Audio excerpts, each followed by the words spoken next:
What is happening? Kind of sitting out by the lake.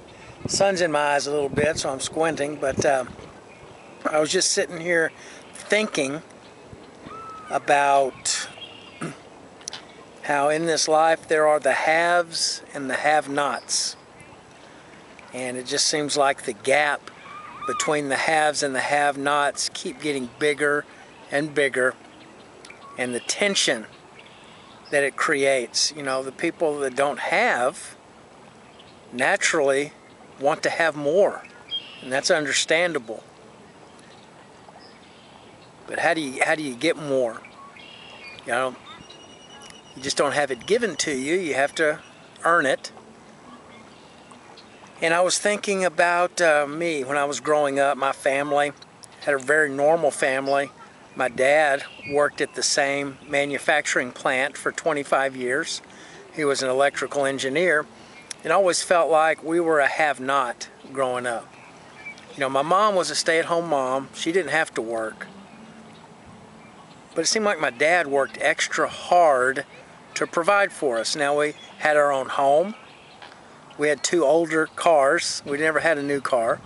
We went on very modest vacations. My dad was able to buy a piece of land that we went to every weekend, 40 acres of land out in the country that he eventually retired on. But the company my dad worked for forced him to retire early at the age of 55. And that pretty much broke his spirit because he believed in working. He got sick shortly thereafter, and by the age of 63, he had passed away. But looking back now, I'm thinking we weren't the have-nots. We really were all, you know, some of the haves. I'm 55 right now, and I think about my working life, and I think I have worked every bit as hard as my dad did. I have a college degree like he had a college degree. It has not generated the income for me quite like it had for him. So that's why I decided to do something about it, and started thinking outside of the box, started thinking differently about time and money and what it really takes to generate income. And it's made all the difference on the quality of my life.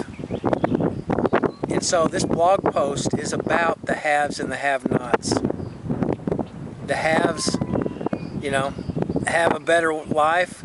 Doesn't necessarily mean they're happy, but they do struggle through a lesser, I'll say a different type of trial and tribulation than the have-nots do. The have-nots, they want more. And so this blog post is about helping the have-nots cross over and start getting more out of life to call themselves one of the haves. So I hope you enjoy the post, share it, and we'll talk soon. Bye-bye.